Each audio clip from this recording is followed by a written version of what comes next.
Hello everyone. Last time we discussed about the concept of EMF and internal resistance and terminal voltage. Now we will discuss about grouping of cell. बच्चों हम यहाँ पे study करेंगे grouping of cell, यानी sales के हम क्या करेंगे ग्रुपिंग। और आपको पता है ग्रुपिंग होती है दो तरीकों से, एक या तो सीरीज में कनेक्ट करो उनको या फिर सीरीज में। पहले हम जो केस डिस्कस करें सेल्स के लिए, किन के लिए, अनआइडेंटिकल सेल, यानी सेल कैसे होंगे, डिफरेंट होंगे। सेल कैसे होंगे, डिफरेंट। यहाँ पे डिफरेंट या अनआइडेंटिकल वर्ड का मतलब ये है बच्चों एक्चुअल में कि दो सेल जो हम कंसीडर कर रहे हैं उनका ईएमएफ भी क्या होगा, अलग अलग, और इंटरनल रेजिस्टेंस भी क्या होगा, अलग अलग। Let's start it. First of all we will connect them in series. हम किसके अंदर उनको कनेक्ट कर रहे हैं, सीरीज के अंदर। तो सपोज करो, कंसीडर, शॉर्ट में लिख रहा हूं मैं, कंसीडर टू सेल। हमने दो सेल मान लिए, two cells having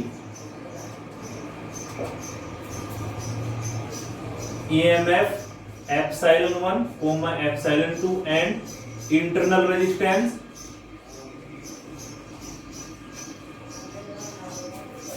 R1 and R2 respectively। बच्चों यहाँ पे हमने दो सेल कंसिडर किए हैं, दोनों सेल डिफरेंट है, उनका ईएमएफ भी अलग है, इंटरनल रेजिस्टेंस भी अलग है। अब हम उसको इसमें कनेक्ट करेंगे सीरीज के अंदर। देखो सीरीज के अंदर कैसे कनेक्ट करते हैं।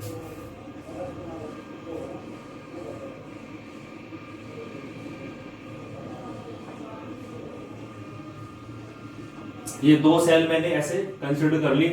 जब भी हम सीरीज के अंदर उनको कनेक्ट करेंगे तो फर्स्ट सेल का नेगेटिव टर्मिनल जो कनेक्ट होगा वो कहां से कनेक्ट होगा, सेकंड सेल के पॉजिटिव टर्मिनल से। फर्स्ट सेल के ईएमएफ सपोज करो एप्सिलॉन 1, इसका ईएमएफ एप्सिलॉन 2, इसका इंटरनल रेजिस्टेंस कितना है बच्चों, R1, इसका कितना है, R2। ये मैंने आपको बता रखा है।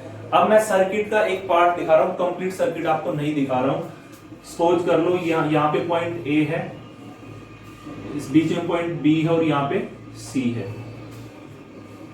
और ये करंट की डायरेक्शन में से मैंने मेंशन कर दी है।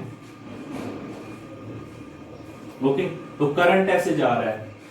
अब जैसा कि आपको पता है सेल के आउटसाइड जो करंट का फ्लो होता है वो कहां से क्या होता है, पॉजिटिव टू नेगेटिव टर्मिनल, और इनसाइड नेगेटिव टू पॉजिटिव। तो आपको पता है ये बात, ठीक है।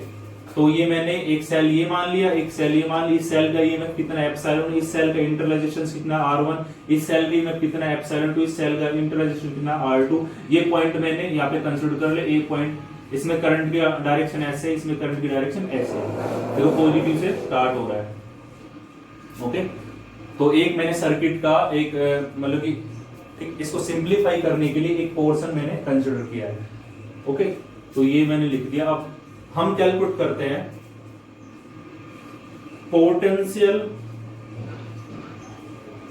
डिफरेंस अक्रॉस फर्स्ट सेल, यानी इस सेल के अक्रॉस कितना पोटेंशियल का ड्रॉप होगा। देखो पोटेंशियल का कितना ड्रॉप होगा मैंने आपको बताया था। इसके लिए देखो मेरे को ये कैलकुलेट करना पड़ेगा, यानी we have to calculate VAB। क्या कैलकुलेट करना पड़ेगा, VAB। देखो फर्स्ट सेल है, इसके दो पॉइंट है A और B, इसके अक्रॉस का फाइंड आउट करना है। जब भी करंट फ्लो होता है तो मैंने एक फॉर्मूला आपको पहले बताया था, ये फॉर्मूला होता है।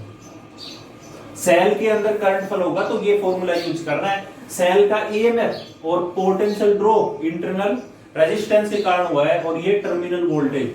What is terminal voltage, it is the potential difference across positive and negative terminal of cell when current is flowing in the circuit or current is drawn from the cell। अब यहाँ से current हो रहा है तो ये formula भी हम यहाँ पे यूज करेंगे। ओके, ये फॉर्मूला आप ध्यान रखना। अब बताओ पोटेंशियल डिफरेंस को हम कैसे लिखते हैं, higher potential minus lower potential. Simple, so simple.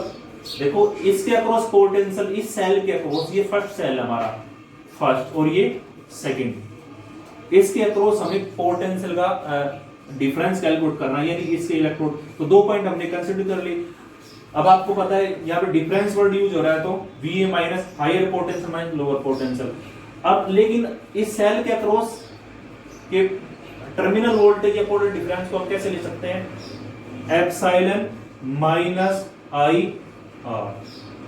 पहले सेल की बात कर रहा हूं तो पहले सेल का ईएमएफ बच्चों एप्सिलॉन है, करंट सेम रहता है, सीरीज के अंदर करंट सेम रहता है, ये बात आपको पता है। सीरीज के अंदर क्या रहता है, करंट सेम। देखो इसमें भी सेम ही जा रहा है करंट, और इसका इंटररेजिस्टेंस R1, इक्वेशन नंबर फर्स्ट, इसमें कोई दिक्कत नहीं। Similarly potential difference across second cell, second cell के अक्रॉस कितना पोटेंशियल डिफरेंस होगा, तो सेकंड सेल के ये दो पॉइंट्स है बी और सी, यानी we have to calculate now VBC। इसको कैसे लिख सकते हैं, VB minus VC, potential difference. Potential difference इस फॉर्मूले से क्या हो जाएगा, एप्सिलॉन 2 सेकंड सेल के लिए तो यही होगा, और करंट सीरीज में सेम है, इंटर रेजिस्टेंस कितना बच्चों, R2, equation number second. Now we will calculate what, potential across, या ये बोल सकते potential difference across A and C। Point A और C के बीच हम कैलकुलेट करेंगे, तो बच्चों हम उसको कैसे लिख देंगे, VAC, और VAC can be written as VA minus VC। अब VA माइनस VC को हम कैसे लिख सकते हैं, एक छोटी सी ट्रिक का हम यहाँ पे यूज करेंगे। हम ऐसे लिख सकते हैं VA minus VB plus VB minus VC, ये लिख सकते हैं बच्चों। बोलो लिख सकते हैं, लिख सकते हैं, बिल्कुल। देखो ये कैंसिल हो जाएगा VB से VB, तो वापस बैक यही बचेगा। ये मैंने क्यों यूज किया, क्योंकि मेरे पास इनकी वैल्यू है। इसकी वैल्यू कितनी है बच्चों, देखो यहां से एप्सिलॉन 1 IR1, इसकी एप्सिलॉन 2 IR2, ये वैल्यू है ना बच्चों यहां से, ठीक है। तो यहां से इसको मैं अरेंज करूंगा, तो एप्सिलॉन 1 प्लस एप्सिलॉन 2, और I कॉमन ले लेंगे यहां से, और कितना आ जाएगा R1 plus R2, equation number third, equation number third, okay, equation number third.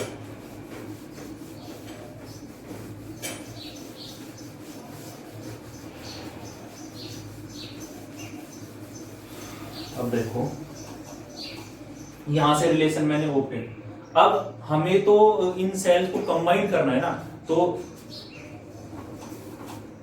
If this combination is replaced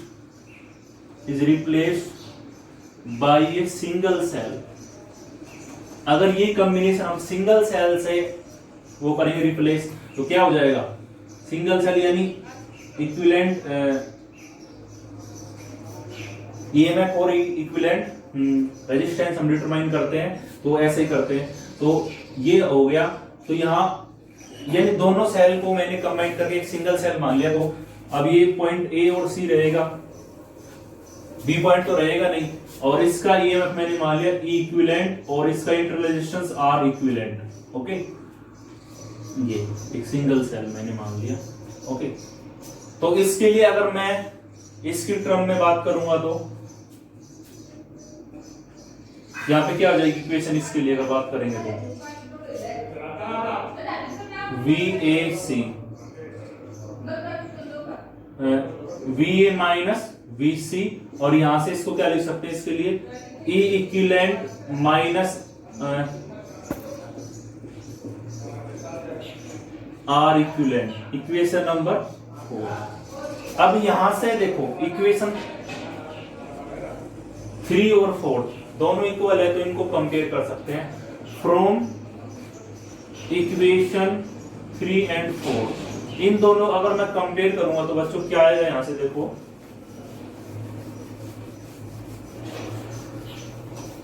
इन दोनों को कंपेयर करेंगे, तो बच्चों क्या मिलेगा हमें, E इक्विवेलेंट, देखो इन दोनों कंपेयर करूंगा तो मैं, ये तो इक्वेशन 4th है, और थर्ड इक्वेशन क्या है मेरी, VAC, इक्वेशन थर्ड क्या है, epsilon plus epsilon 2 IR1 plus R2, ये इक्वेशन थर्ड है, जो मैंने फिर से लिख दी जस्ट आपको सॉल्व करने के लिए।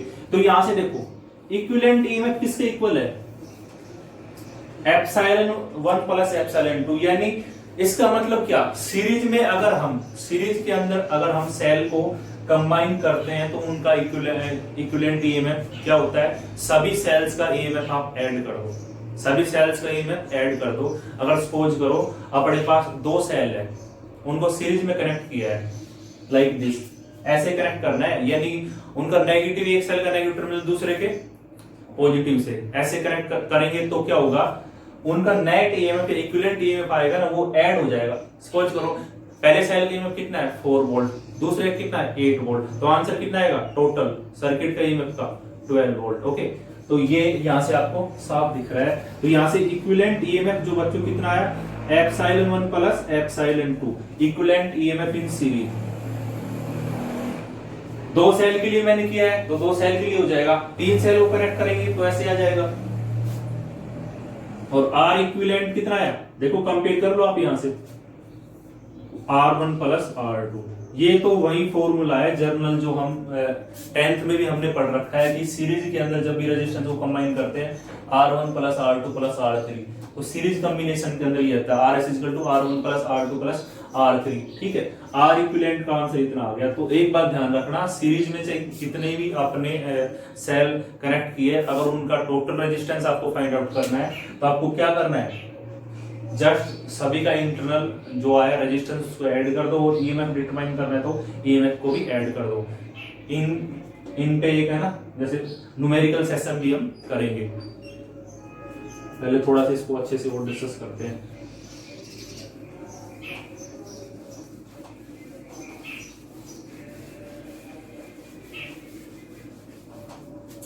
अब एक इंपॉर्टेंट पॉइंट आपको बताता हूं नोट करने वाला, अगर मान लो कनेक्शन ऐसे हो, ऐसे हो तब क्या होगा, एप्सिलॉन 1 एप्सिलॉन 2, ये एप्सिलॉन सेल और ऐसे इसने कनेक्ट कर रखा है, ये पॉइंट ए, ये पॉइंट बी और ये पॉइंट सी। ठीक है, यानी इनके कनेक्शन आप देखो, इसका नेगेटिव टर्मिनल किससे कनेक्ट है, इसके नेगेटिव टर्मिनल से ही कनेक्ट है, तो तब क्या इंपैक्ट होगा बच्चों, देखो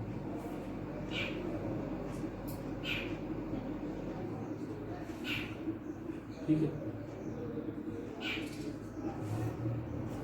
अब यहाँ पे क्या हो रहा है, एक सेल तो हमारा चार्ज हो रहा है और एक सेल हो रहा है डिस्चार्ज, क्या हो रहा है डिस्चार्ज। तो यहाँ पे बच्चों इक्विवेलेंट ईएमएफ जो आएगा ना, वो कितना आएगा, इक्विवेलेंट ईएमएफ एप्सिलॉन और इसका नेगेटिव साइन ले लेंगे एप्सिलॉन 2, लेकिन रेजिस्टेंस इतना ही रहेगा, रेजिस्टेंस इतना ही रहेगा, लेकिन इक्विवेलेंट ईएमएफ क्या हो जाएगा, नेट एप्सिलॉन 1 माइनस एप्सिलॉन 2। तो आपको ध्यान रखना है इनके कनेक्शन कैसे कर रखे हैं, इस बात पे आपको ज्यादा फोकस करना है। ओके,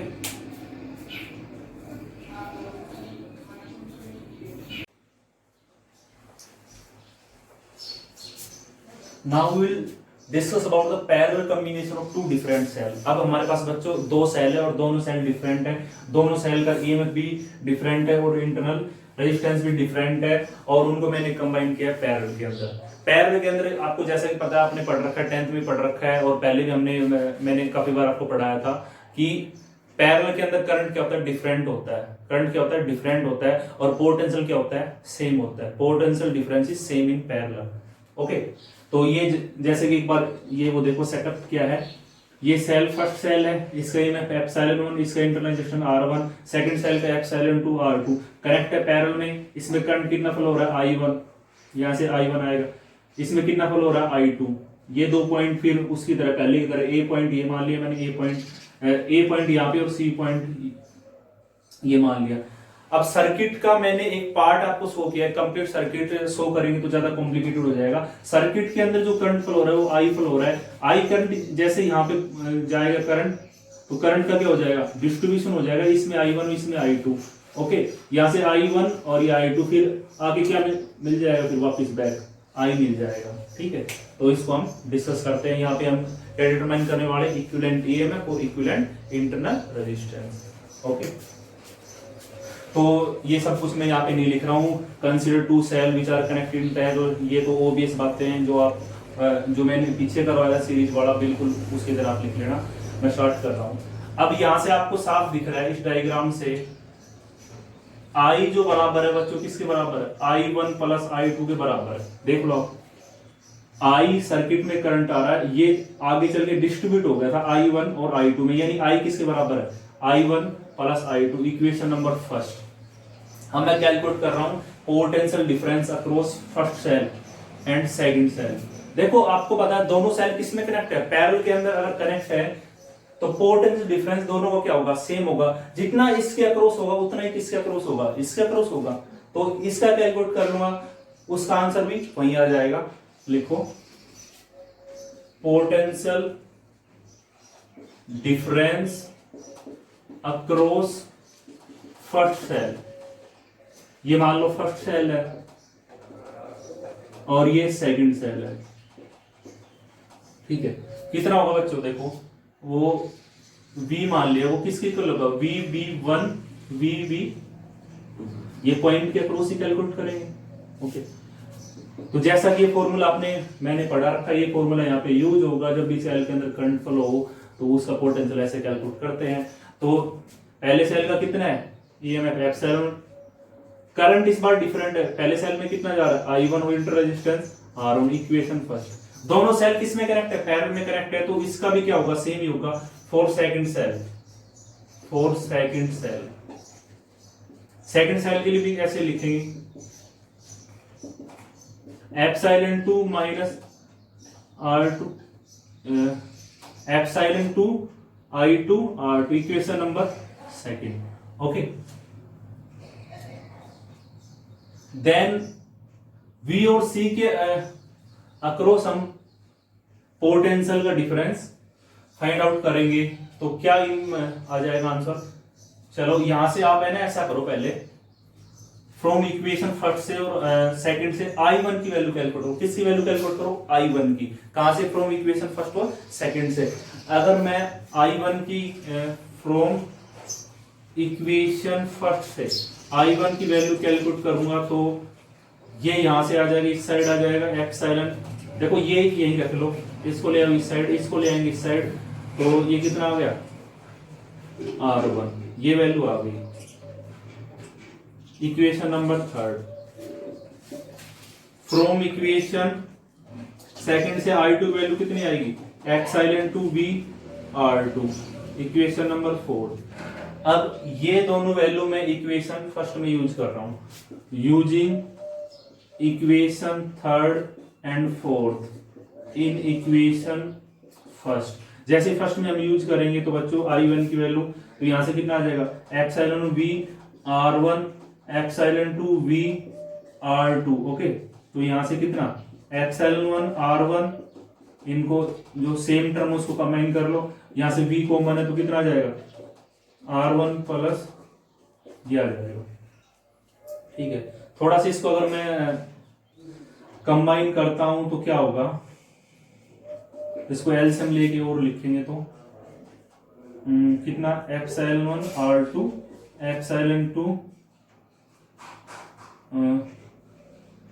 R1 अपॉन में कितना R1 R2, यहां से कितना V R1 plus R2 R1 R2। Okay, तो ये इक्वेशन हमारी आ गई है। अब जस्ट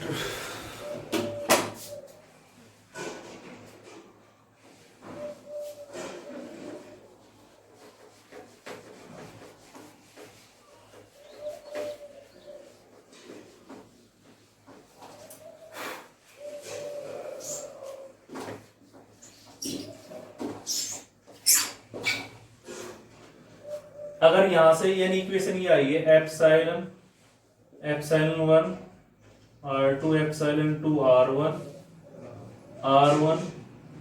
R2 V R1, ये आई थी नीचे इक्वेशन, यहां लिखी हुई थी वो। अब यहां से V की वैल्यू कैलकुलेट कर रहा हूं बच्चों, मैं किसकी वैल्यू कैलकुलेट कर रहा हूं, V की। तो V की वैल्यू कैलकुलेट करूंगा तो क्या हो जाएगा, V की वैल्यू कैलकुलेट करने के लिए इस फैक्टर से इसको क्या कर देते हैं, इस फैक्टर से इस कंप्लीट इक्वेशन को डिवाइड कर देते हैं, या पहले इसको ले आओ इस साइड ले आओ,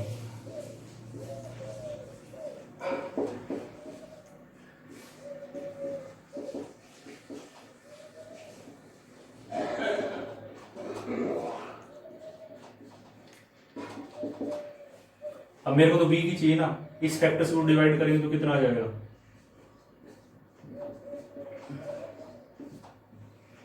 ये तो कैंसिल हो जाएगा, नीचे क्या आ जाएगा R1 R2, और इधर कितना आ जाएगा,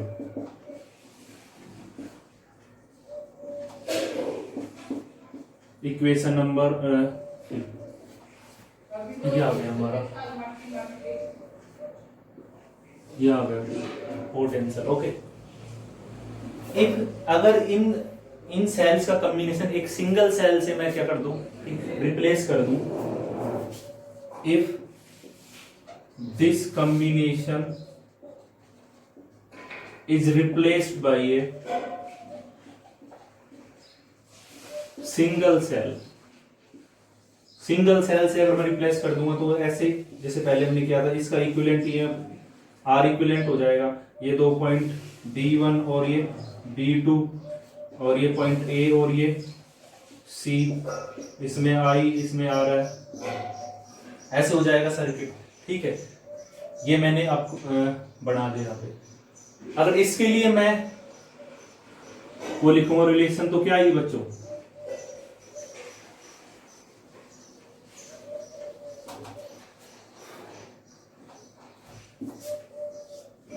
यानी इसके लिए अगर मैं लिखूंगा रिलेशन तो यहां से VAC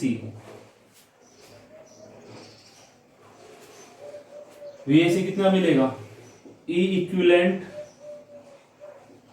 I R equivalent, E equivalent. मैंने अब दोनों सेल को कंबाइन करके एक सेल कंसीडर कर लिया, तो इसमें करंट कितना जाएगा, I जाएगा, और पोटेंशियल कितना रहेगा, V रहेगा। तो यानी VAC को मैं क्या लिख सकता हूं, आई कैन राइट V, इसके बराबर होगा, V के बराबर ही होगा ये, तो हम यहां से इसको मैं इसमें मैंने इसको लिख दिया V। ठीक है, तो इक्वेशन नंबर 6, अगर मैं इन दोनों को कंपेयर करता हूं फ्रॉम इक्वेशन 5 and 6, दोनों को कंपेयर करता हूं, यहां से देखो इक्विवेलेंट का आंसर कितना आएगा, दिस वन। तो इक्विवेलेंट कितना है बच्चों, epsilon 1 R2 epsilon 2 R1 plus R2, और R इक्विवेलेंट कितना है, दिस वन। तो आपने एक चीज देखी हो तो इक्विवेलेंट EMF का तो एक डिफरेंट फॉर्मूला है, पहले सेल का EMF इनटू में सेकंड सेल का internal resistance plus second cell का EMF इनटू पहले सेल का इंटरनल रेजिस्टेंस अपॉन में दोनों सेल्स के इंटर रेजिस्टेंस का एडिशन। और यहाँ पे जो पैरेलल में आता है वही फॉर्मूला है। पैरेलल में क्या आता है आपको पता है, RP दो resistance R1 R1 plus R2, ये फॉर्मूला आता है पैरेलल कॉम्बिनेशन में, जो जनरली हम पढ़ते हैं 10th में।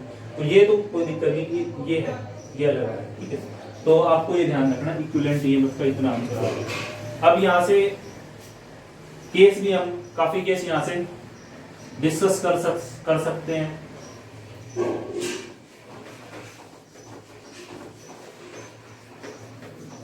अगर मैं दोनों सेल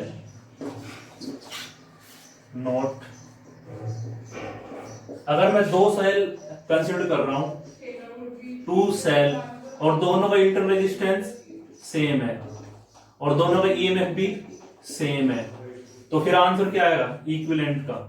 इक्विवेलेंट का देख लो आप, इसका EMF भी सेम है, एप्सिलॉन R अपॉन में R प्लस R, कितना 2 एप्सिलॉन R अपॉन में 2R, R से R, तो यानी EMF का आंसर कितना आएगा, EMF का आंसर कितना आएगा बच्चों, इक्विवेलेंट EMF का। अगर पैरेलल में हमने काफी सेल्स कनेक्ट कर रखे हैं, 2 सेल अगर हमने पैरेलल में कनेक्ट कर रखे हैं, उनका EMF भी सेम है और इंटरनल रेजिस्टेंस भी सेम है, तो टोटल EMF या टोटल वोल्टेज सर्किट कितनी आएगी, एक सेल के बराबर आएगी, एक सेल के बराबर। ये बात इंपॉर्टेंट है, इसको ध्यान रखना, एक सेल के बराबर आएगी। और इंटरनल रेजिस्टेंस कितना आ जाएगा, दोनों का सेम है तो R² हो जाएगा और अपॉन में 2R, R से R/2। और इंटरनल जो हमारा रेजिस्टेंस है सर्किट का नेट इक्विवेलेंट रेजिस्टेंस, वो कितना हो जाएगा, एक सेल का जो होगा रेजिस्टेंस उसका हाफ हो जाएगा, यानी रेजिस्टेंस भी कम हो गया। ठीक है, R/2 एक सेल का आप और इक्विवेलेंट ईएमएफ। तो यहां से आप है ना इजीली ई इक्विवेलेंट अपॉन में आर इक्विवेलेंट भी यहां से आप फाइंड आउट कर सकते हो, इसमें कोई दिक्कत नहीं है। ई इक्विवेलेंट अपॉन में आर इक्विवेलेंट, देखो इक्विवेलेंट कितना आया था, E1 R2 E2 R1 plus R2 upon में आर इक्विवेलेंट R1 R2, ये ऊपर चला जाएगा,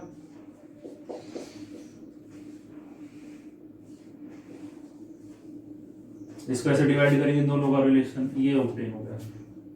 तो यहां से जो रिलेशन आ गया बच्चों वो क्या है, ε1 R2 ε2 R1 R2। अगर मैं इसको अरेंज करके लिख सकता हूं तो इसको लिख सकता हूं ε1 R2 ε2